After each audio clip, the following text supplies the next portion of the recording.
Welcome back, everybody, to Four Winds Fellowships. We are in module number 2 in our Bereans Bible Institute. This series is on God and His Son. We call it Pristine Apostolic Monotheism. It is the view of God and His Son that was held by the very earliest Christians after the time of the apostles. In upcoming lessons, we're going to look at some quotes from them to show the continuity with what we've been teaching.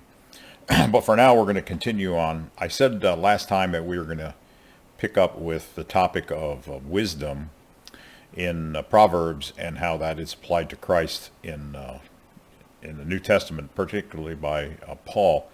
But before I get into that, I think I need to continue a little bit more in the Gospel of John. We started out in this section on John with his prologue and showing how that John used the Genesis creation account as sort of the kickoff of his prologue in John chapter 1. With the statement, in the beginning was the Word, and the Word was with God, and the Word was God.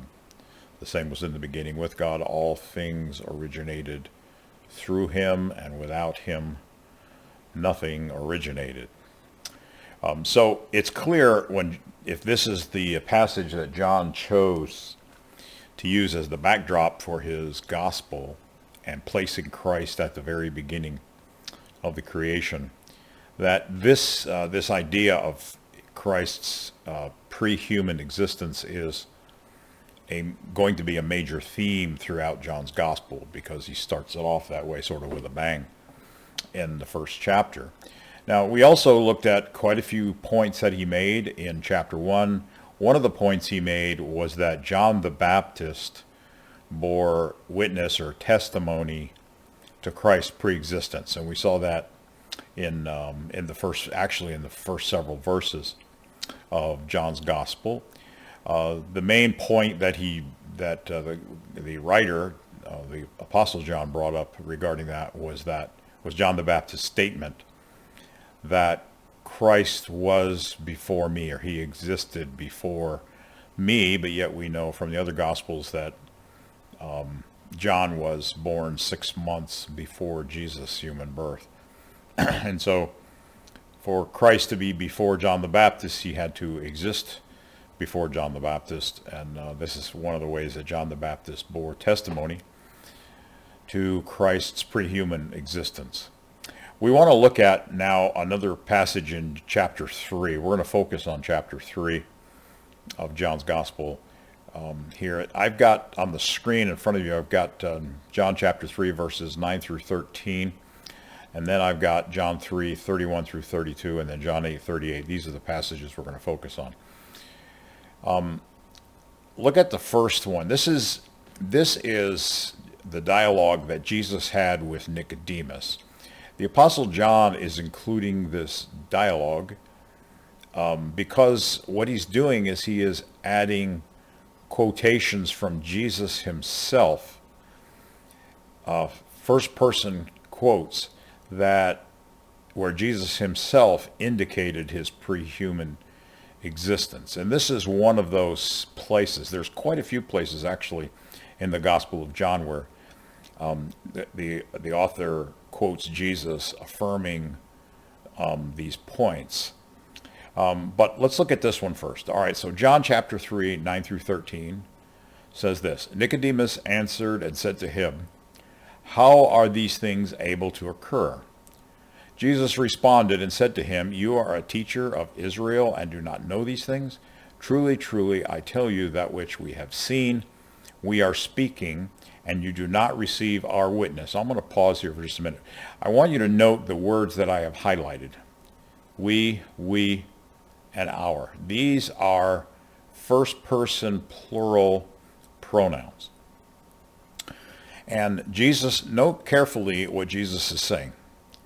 That which we have heard. So he's talking about not only himself, but someone else. And that someone else we'll see is John the Baptist, right? Because John the Baptist and Jesus both were preaching the same gospel of the kingdom, right? So he says, that which we have seen, we are speaking. That is Jesus and John the Baptist. and you do not receive our witness. Now I want you to notice the switch to the first person singular, which I have highlighted in blue here. If, not we, but if I told you the terrestrial things, that is the things of this earth, and you are disbelieving, how will you believe if I, not we, if I should tell you the celestial things, that is the things of heaven? All right, this is really, really important that you grasp what Jesus is doing here. He first is saying that both he and John the Baptist are witnessing to what they have seen and heard, but now he limits the heavenly things, that is, testifying concerning the celestial things.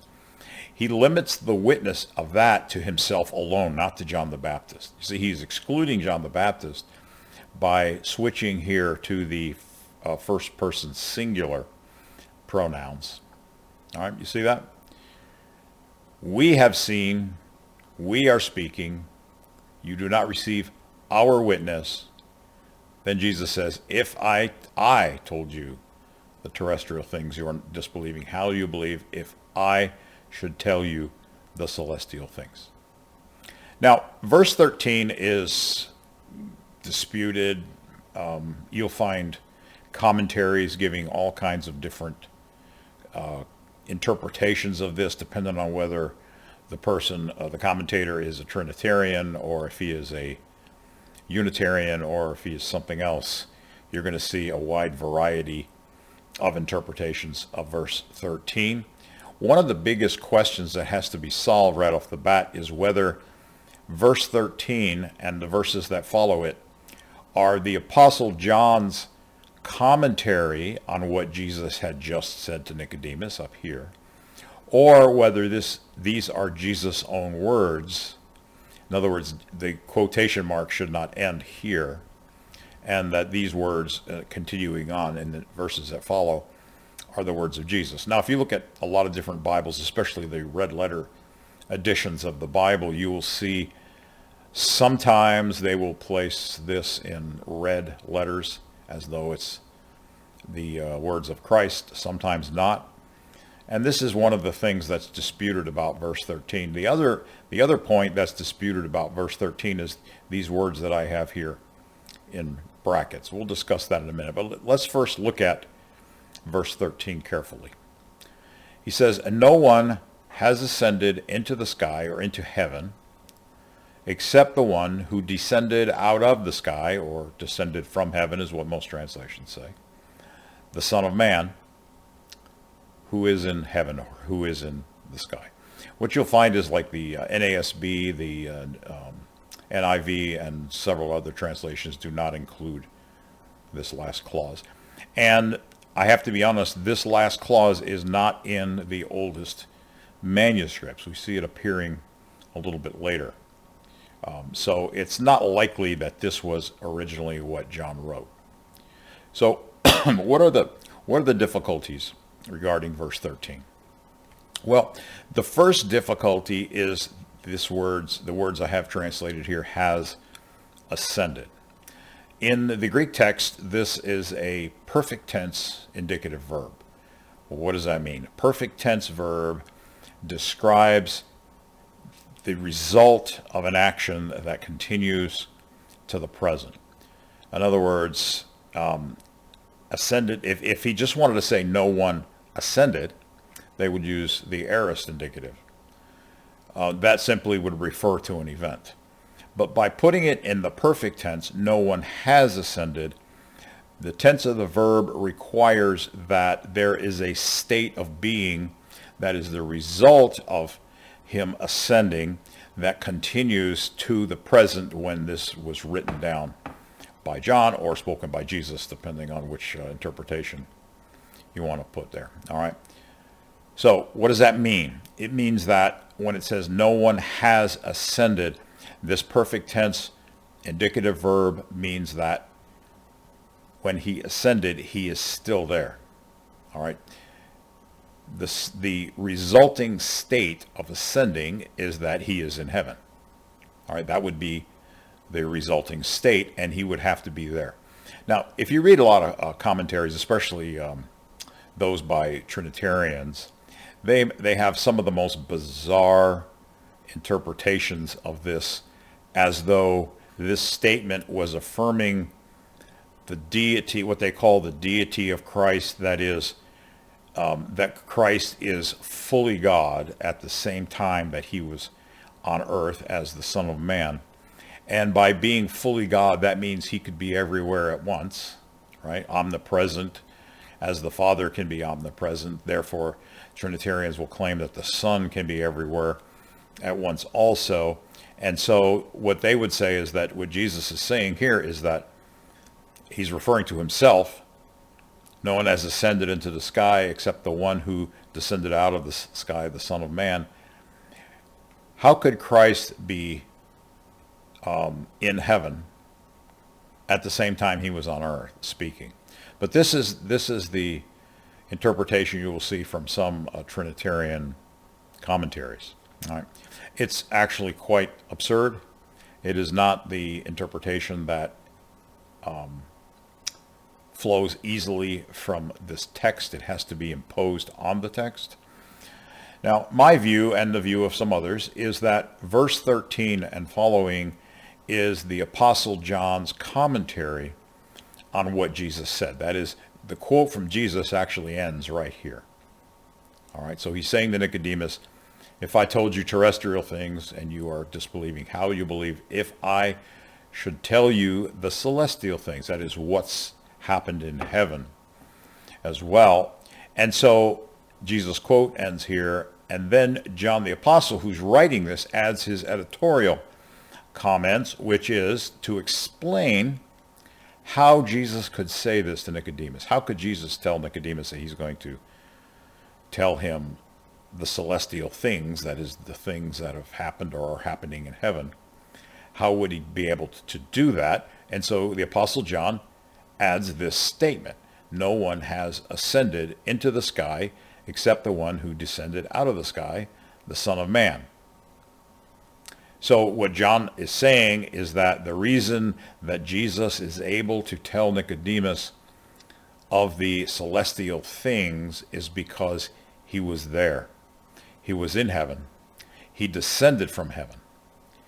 And so because he was in heaven, he descended from heaven, he has knowledge of the things of heaven that he heard and saw in heaven. All right, that's the point that this passage is making.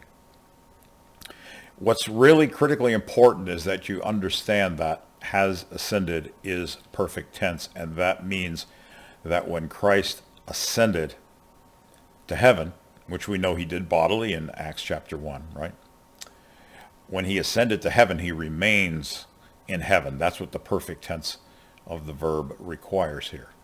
And that's probably the reason why we have some manuscripts, some later manuscripts, adding this clause right here, who is in the sky.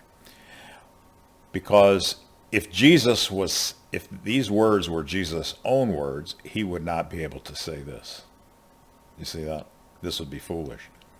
So probably what's occurred here is later scribes, realizing that this verse could be interpreted as Jesus' own words rather than John's commentary on Jesus' words, they added this clause which emphasizes actually, or brings out very clearly, what the perfect tense of this verb here only implies. All right, well, it requires, but it can be easily missed.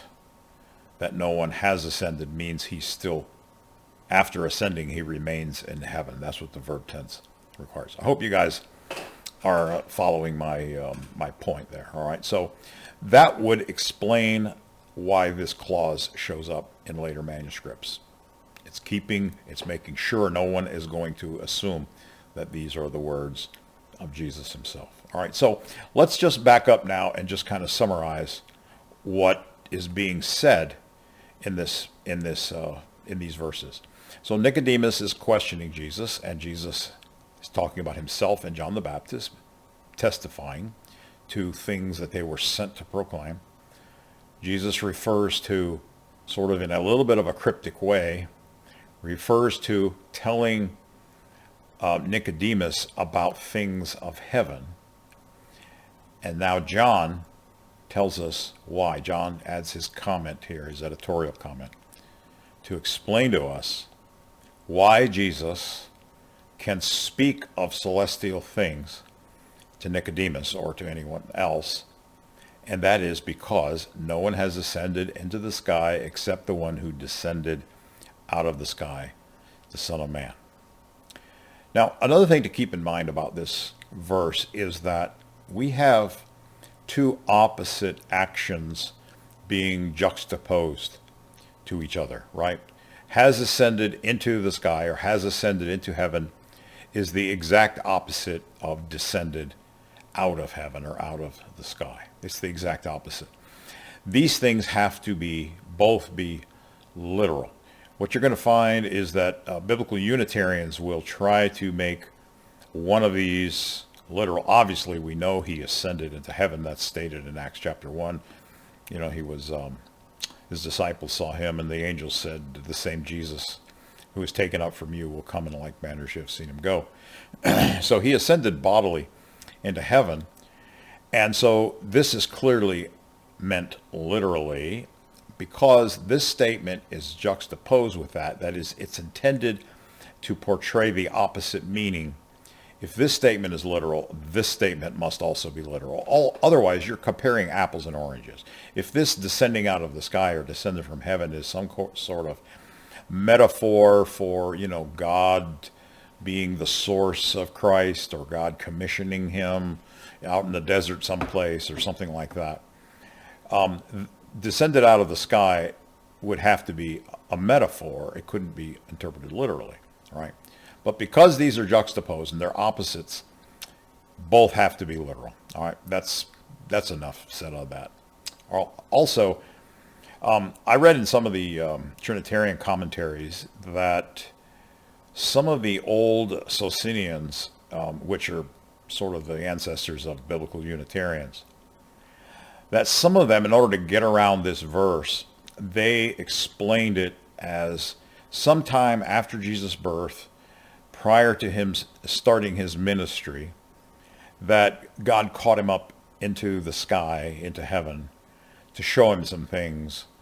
And then he came back, then he came down to earth, and therefore this verse is talking about his prior ascension, prior to his ministry, and not his ascension after his resurrection. Okay, so that was one of the ways that those Socinians kind of got around that. They denied that Christ had any pre-human existence at all. The problem with that, again, is this fact that this is in the perfect tense. Has ascended means this action of ascending, that the state that exists because of that action is still current when this was written or spoken. So he would have had to ascend and stay there and not come back. All right, so that won't work. That explanation simply won't work. The Trinitarian explanation is nonsense. The Socinian explanation will not work. The only explanation that makes any sense at all is this very basic idea that the same one who ascended, this is John's commentary, written after the fact, first descended out of the sky, okay, or descended from heaven. And we see the same thing here in Ephesians 4, verse 9. I'm going to go ahead and read that to you from the New King James Version. But in Paul, in Ephesians chapter 4, he says, he quotes from Psalm 68. It says, therefore, he says, when he ascended on high, he led captivity captive and gave gifts to men. And now Paul interprets this. He says, now this, he ascended, quote, what does it mean? But that he also first descended to the lower parts of the earth. He who descended is also the one who ascended far above all the heavens, that he might fill all things. The important point there with Paul's statement is that Christ first descended and then he ascended. He puts it in a sequence, right? So that is the exact opposite of the Socinian interpretation of this, that Christ didn't exist before his birth in Bethlehem, and that he afterward ascended, saw some things in heaven, and then came down. Well, Paul says the opposite. He says first he descended, and then he ascended. All right, that's the critical point that I wanted you to see there. All right, now, if you skip down in John chapter 3 to verse 31, we see that in this section, the Apostle John is writing about John the Baptist, and he's quoting John the Baptist, again, to bring to bear the testimony of John the Baptist on Christ's pre-human existence. And so this is what it says. These are the words of John the Baptist. The one coming from above is over all.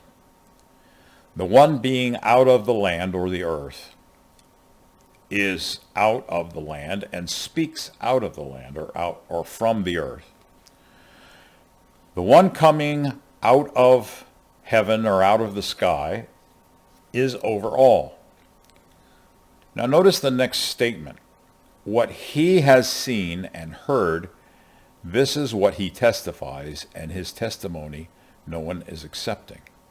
Now I want you to notice the parallels in this section here to what Jesus said to Nicodemus up here. Notice the testifying and then the disbelieving, right?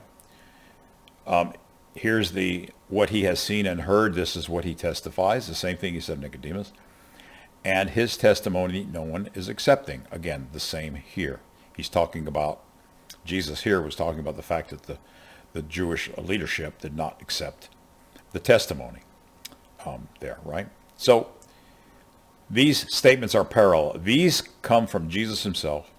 These come from John the Baptist bearing witness to what Jesus set up here. But I want you to notice how clear he is, right? Here we have no one has ascended into the sky, Jesus' words, except the one who descended out of the sky. Then here, John the Baptist's words, the one coming from above is over all. The one being out of the land is out of the land and speaks out of the land. The one coming out of heaven or the sky is over all. So he's coming down from heaven, and then he's testifying about heaven. What he has seen and heard, that is what he saw and heard in heaven. This is what he testifies, and his testimony no one is accepting. So the point in both of these sections, the quote from Jesus himself and then the quote from John the Baptist, the point in both of these is that Jesus is the sole eyewitness of the things in heaven because he was there. Right? He was there, and he can testify to what he saw, what he heard in heaven. Now we have a similar statement here in John chapter 8, verse 38. This is also from the LGV. It says, this is Jesus speaking again to the scribes and Pharisees. That which I have seen beside my Father, I speak. And you also then, things you heard from your father are doing. You're doing the deeds of your father. What's important here is this statement. Let me get my cursor working right here. There we go. I want you to notice the word beside here. This is the preposition para in Greek. The preposition para, when it has an object that's in the dative case, which this is in the Greek text, it's in the dative case. You don't need to worry about what that means. Just understand that when it is in the dative case, it means beside, in the presence of. So what Jesus is saying, that which I have seen beside or in the presence of my Father, I speak. And you also then, things you heard, and here we have para again, but it takes a object in the genitive case, and that means from. The things you heard from your father are doing. So he's not saying that they saw Satan. He's talking about Satan here, obviously, their father. Your father, the devil, he says in this same passage. He's not saying they were with Satan personally. But here he is clearly saying, Jesus is clearly saying that he was beside or with the Father, and that he observed the things with the Father, and this is what he is testifying to, and he is speaking to, right? So all of these statements, this whole section to Nicodemus, this whole section, a quote from John the Baptist, and now another quote from Jesus himself, all of these are saying the same thing. They're saying that Jesus is an accurate eyewitness of the things in heaven because he was there. All right, that's the critical point. It's because he was there. All of these this statement here indicates that he was there. This statement indicates that he was there. And this statement also indicates that he was there because it says he was beside the Father, which would automatically imply in heaven. All right? All right, so again, all these statements indicate the same thing. Jesus is a faithful, or the faithful, eyewitness to what has happened in heaven and what he has heard while in heaven before he came down from heaven. All right, that's the critical point. All right, that's it for today, and we'll see you next time. God bless.